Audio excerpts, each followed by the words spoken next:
ಗೃಹಲಕ್ಷ್ಮಿಯ ವಿಚಾರವಾಗಿ ಒಂದು ಪ್ರಶ್ನೆಯನ್ನು ಕೇಳಿದ್ರು.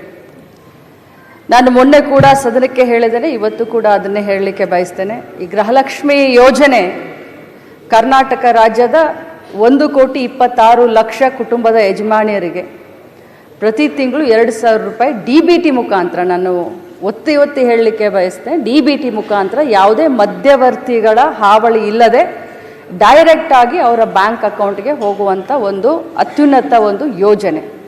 ಈ ಕರ್ನಾಟಕದಲ್ಲಿ ಗೃಹಲಕ್ಷ್ಮಿ ಯೋಜನೆಯನ್ನು ಪ್ರಾರಂಭ ಮಾಡಿದ ಮೇಲೆ ದೇಶದ ಪ್ರತಿಯೊಂದು ರಾಜ್ಯದಲ್ಲಿ ಇದನ್ನು ಒಂದು ಮಾಡೆಲ್ ಆಗಿ ಯೂಸ್ ಮಾಡಿಕೊಂಡು ಇದು ಬಹಳಷ್ಟು ಯಶಸ್ವಿಯಾದಂಥ ಯೋಜನೆ ಅಂತ ನಾನು ಹೇಳಲಿಕ್ಕೆ ಬಯಸ್ತೇನೆ.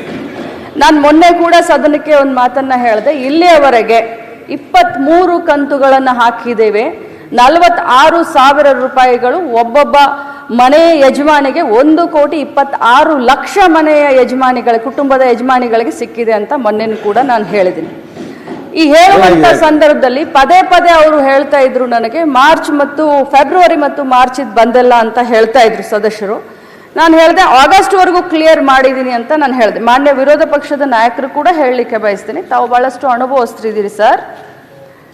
ಇಲ್ಲಿ ಆರೋಪ ಪ್ರತ್ಯಾರೋಪಕ್ಕಿನ್ನ ನಾನು ಮಂತ್ರಿ ಆದಮೇಲೆ ನಾನು ಮೊದಲೇ ಬಾರಿ ಮಂತ್ರಿ ಆಗಿದ್ದೀನಿ, ಅತ್ಯಂತ ಭಕ್ತಿ ಭಾವನೆಯಿಂದ, ಪೂಜ್ಯ ಭಾವನೆಯಿಂದ, ಯಾಕಂದರೆ ಬಹಳ ದೊಡ್ಡ ಪುಣ್ಯದ ಕೆಲಸ ಮಾಡ್ತಾ ಇದ್ದೀವಿ.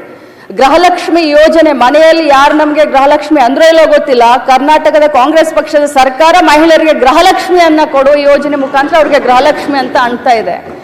ಅವ್ರಿಗೆ ತಲುಪಿಸುವಂಥ ಕಾರ್ಯವನ್ನು ನಾವು ಮಾಡ್ತಾ ಇದ್ದೀವಿ. ಪದೇ ಫೆಬ್ರವರಿ ಮಾರ್ಚನ್ನು ಕೇಳಿದಾಗ ನನ್ನ ಮಾಹಿತಿ ಪ್ರಕಾರ ಕೊಟ್ಟಿದ್ದೀವಿ ಅನ್ನೋದು ಒಂದಿತ್ತು. ಆದರೆ ಹೋಗಿ ನಾನು ಮತ್ತೆ ವಿಚಾರಣೆ ಮಾಡಿದಾಗ ಫೆಬ್ರವರಿ ಮಾರ್ಚು ಇನ್ನೂ ಹಾಕೆಲ್ಲ ಸ್ವಲ್ಪ ಹೆಚ್ಚು ಕಡಿಮೆ ಆಗಿ ಅನ್ನುವಂಥ ಮಾಹಿತಿ ನನಗೆ ಬಂತು. ಆದರೆ ಇದರ ಅರ್ಥ ಎಲ್ಲರಿಗೂ ಹೇಳಲಿಕ್ಕೆ ಬಯಸ್ತೇನೆ, ಸದನದಲ್ಲಿರುವಂಥ ಎಲ್ಲ ಸನ್ಮಾನ್ಯ ಗೌರವಾನ್ವಿತ ಸದಸ್ಯರಿಗೆ ಹೇಳಲಿಕ್ಕೆ ಬಯಸ್ತೇನೆ, ತಮಗೆಲ್ಲರಿಗೂ ತಪ್ಪು ಮಾಹಿತಿಯನ್ನು ಕೊಡೋದಾಗ್ಲಿ ಅಥವಾ ಸದನನ ಮಿಸ್ಲೀಡ್ ಮಾಡೋದಾಗ್ಲಿ ನನ್ನ ಉದ್ದೇಶವಿಲ್ಲ. ಯಾಕಂತಂದ್ರೆ ಒಬ್ಬ ಜವಾಬ್ದಾರಿಯ ಸ್ಥಾನದಲ್ಲಿ ನಿಂತ್ಕೊಂಡು ಹೇಳಲಿಕ್ಕೆ ಬಯಸ್ತೀನಿ. ನನಗೆಷ್ಟು ಜವಾಬ್ದಾರಿ ಇದೆಯೋ ತಮಗೂ ಅಷ್ಟೇ ಜವಾಬ್ದಾರಿ ಇದೆ. ನಾನು ಖಂಡಿತವಾಗ್ಲೂ ಫೈನಾನ್ಸ್ ಮಿನಿಸ್ಟ್ರು ಸಿದ್ದರಾಮಯ್ಯ ಸಾಹೇಬ್ರಿದ್ದಾರೆ, ಮುಖ್ಯಮಂತ್ರಿಗಳಿದ್ದಾರೆ, ಫೈನಾನ್ಸ್ ಡಿಪಾರ್ಟ್ಮೆಂಟ್ ಹತ್ರ ಮಾತಾಡ್ತೀವಿ. ಯಾಕೆ 2 ತಿಂಗಳದ ವ್ಯತ್ಯಯ ಆಯಿತು, ಆಗಿದ್ರೆ ಅದನ್ನು ಮಾತಾಡಿ ಆದಷ್ಟು ಶೀಘ್ರದಲ್ಲೇ, ಮೊನ್ನೆ ಹೌಸ್ನಲ್ಲಿ ಮುಖ್ಯಮಂತ್ರಿಗಳು ಕೂಡ ಹೇಳಿದ್ದಾರೆ, ಅದನ್ನ ಆಗ್ಲಿಲ್ಲ ಅಂತಂದ್ರೆ ಶೀಘ್ರದಲ್ಲಿ ಮಾಡ್ತೀವಿ. ಬಟ್ ಇದ್ರ ಅರ್ಥ ಆ ದುಡ್ಡನ್ನ ಬೇರೆ ಕಡೆ ಡೈವರ್ಟ್ ಆಯ್ತು, ಅದಾಯ್ತು ಇದಾಯ್ತು ಅಂತಲ್ಲ. ಬಟ್ ಒಂದೇ ಮಾತನ್ನ ಹೇಳ್ತೀನಿ, 2 ತಿಂಗಳದ್ದು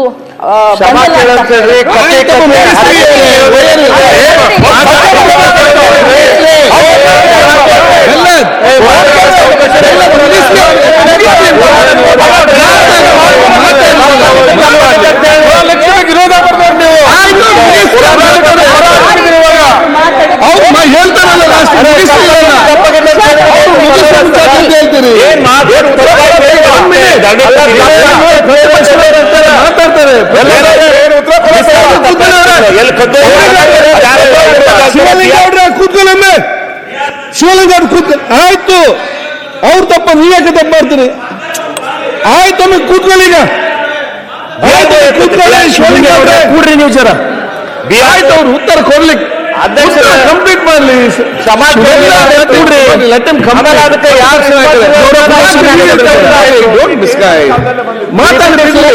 ಸರ್ಕಾರ ನೋಡಿ, ಅವರು ಬಂದು ಉತ್ತರ ಕೊಡ್ತಾ ಇದ್ದಾರೆ, ಉತ್ತರ ಕರೆಕ್ಟ್ ಕೇಳಿ, ಆಮೇಲೆ ಮತ್ತೆ ಮಾತಾಡಿ. ನಿಮ್ಗೆ ಪುರಾಣ ಬೇಡ ಆಗ್ತದ? ಆಯ್ತು, ಈಗ ಒಂದ್ಸಲ ಮಾತಾಡ್ಲಿ. ಕೂತ್ಕೊಳ್ಳಿ.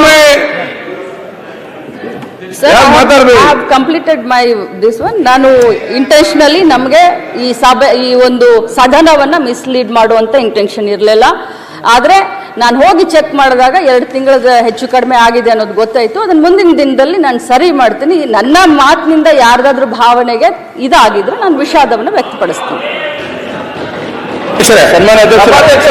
ಅಧ್ಯಕ್ಷರೇ ನೋಡಿ, ಇಲ್ಲಿ ಸದನಕ್ಕೆ ತಪ್ಪದಾರಿ ಕೊಟ್ಟಿರೋದು ಸ್ಪಷ್ಟ ಆಯ್ತು. ಅವರೇ